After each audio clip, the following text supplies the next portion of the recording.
Charles Bukowski once suggested that the difference between an artist and everyone else is that the artist never really wanted the job in the first place.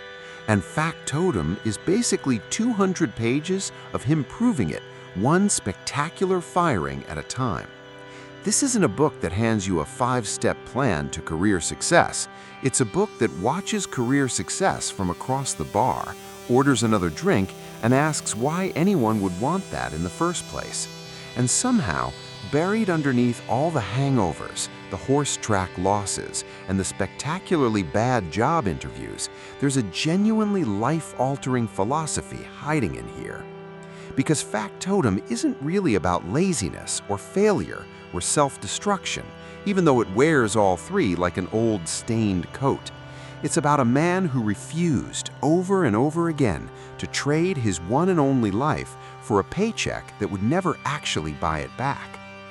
Henry Chinaski gets fired from more jobs in this book than most people hold in a lifetime, and somehow that becomes the most honest form of self-respect you'll ever read about. Today, we're pulling 5 lessons out of this glorious mess of a novel. Lessons on freedom, dignity, and what it really costs to live life on your own ridiculous terms. 1. Question every ladder you're told to climb. Henry Chinaski drifts through an almost comical number of jobs in this novel: warehouse work, a bicycle parts factory, a newspaper mailroom, an ice delivery truck, a stint typing invoices somewhere he barely remembers the name of, and he approaches every single one with the enthusiasm of a man attending his own funeral. He isn't lazy in the way his bosses assume. He's simply refusing to pretend that stacking someone else's inventory for minimum wage is a noble calling worth his devotion, and frankly, it's hard to argue with him. There's something almost liberating in watching a character treat the entire concept of climbing the ladder as a joke nobody bothered explaining to him. Bukowski isn't just being cynical for laughs here. He's asking a question most of us are too busy paying rent to ask. Who decided this ladder was worth climbing in the first place? And what exactly is waiting at the top that's worth the entire climb? Chinaski's answer, delivered with a shrug and usually a hangover, is that maybe nothing up there was ever really the point. 2. Discomfort is often the price of staying yourself. Henry Chinaski's life in Factotum is not glamorous, not even a little. He lives in cheap rooms, eats whatever's cheapest, drinks whatever's available, and regularly has no idea where his next paycheck or his next drink is coming from.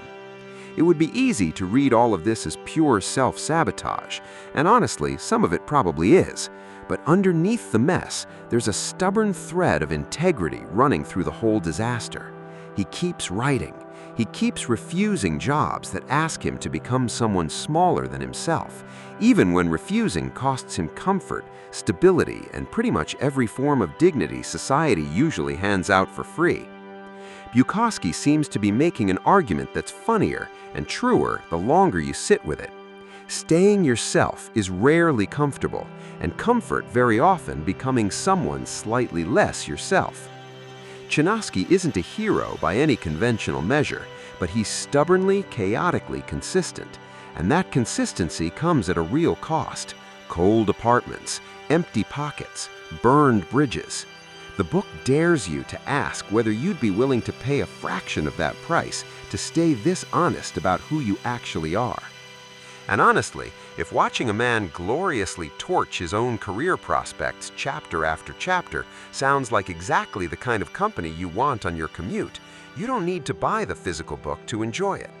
You can listen to Factotum as an audiobook through Amazon Audible, at work, in the car, or during any of those moments in the day when sitting down with an actual book just isn't in the cards. Right now, you can try the subscription for practically nothing, and I'll leave the link down in the description if you're curious. 3. Struggle doesn't need a reason to be worth living. Throughout the novel, Chinaski keeps writing short stories and mailing them off to magazines, and the magazines keep sending them right back, usually without so much as a kind word attached. There's no big break waiting for him in these pages, no triumphant moment where the world finally recognizes his genius. He just keeps doing it anyway, typing away in flophouses, between shifts, hungover, broke, seemingly unbothered by the complete absence of proof that any of it will ever pay off. It's a strange kind of comedy, watching someone commit so completely to something that offers him nothing back except the act itself. But that's exactly Bukowski's point, delivered with his usual smirk. The struggle doesn't need an external validation to be worth something. Chinaski isn't writing because he expects success. He's writing because it's the one thing in his chaotic life that actually feels like his. And there's something quietly profound hiding inside all that absurdity. The idea that meaning doesn't have to wait for someone else's permission to exist. 4. The world rewards obedience, not honesty.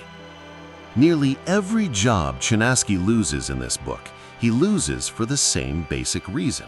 He refuses to pretend. He shows up hungover and doesn't apologize for it. He tells his supervisor exactly what he thinks of a pointless task. He'd rather get fired on the spot than spend one more day performing enthusiasm he doesn't feel. It's reckless, it's often self-defeating, and it's also, somehow, the funniest kind of integrity you'll find in modern literature. Bukowski uses every single one of these firings to make the same sharp little point over and over. Most workplaces, and honestly most of society, don't actually reward honesty. They reward obedience dressed up as professionalism. Smile more than you mean it. Agree more than you believe it. Chinaski simply refuses to play along, and the book treats every resulting disaster less like a tragedy and more like a punchline aimed squarely at a system that confuses compliance with character. It's hard not to laugh, and also hard not to wonder how much of your own week has been spent performing exactly the kind of obedience Chinaski couldn't stomach for more than a shift or two. 5.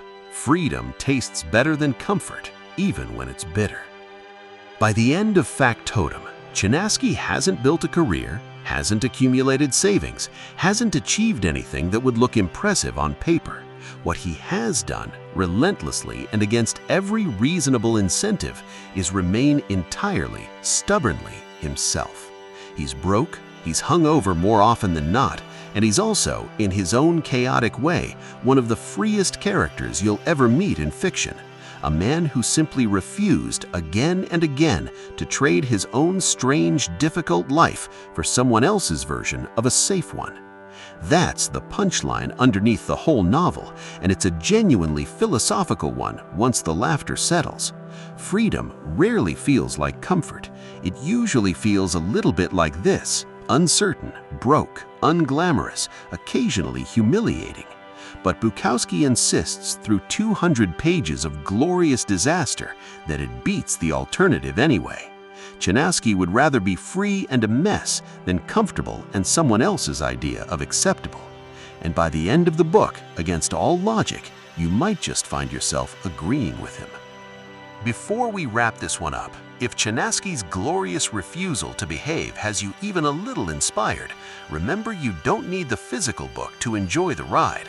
The full audiobook of Factotum is available through Amazon Audible, so you can listen at work, during your commute, or in any of those moments when picking up an actual paperback just isn't happening.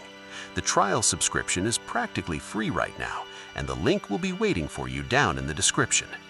In the end, Factotum isn't really a book about failure or drinking or a man who simply couldn't hold down a job.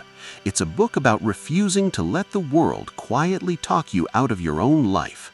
Bukowski doesn't offer a roadmap to success.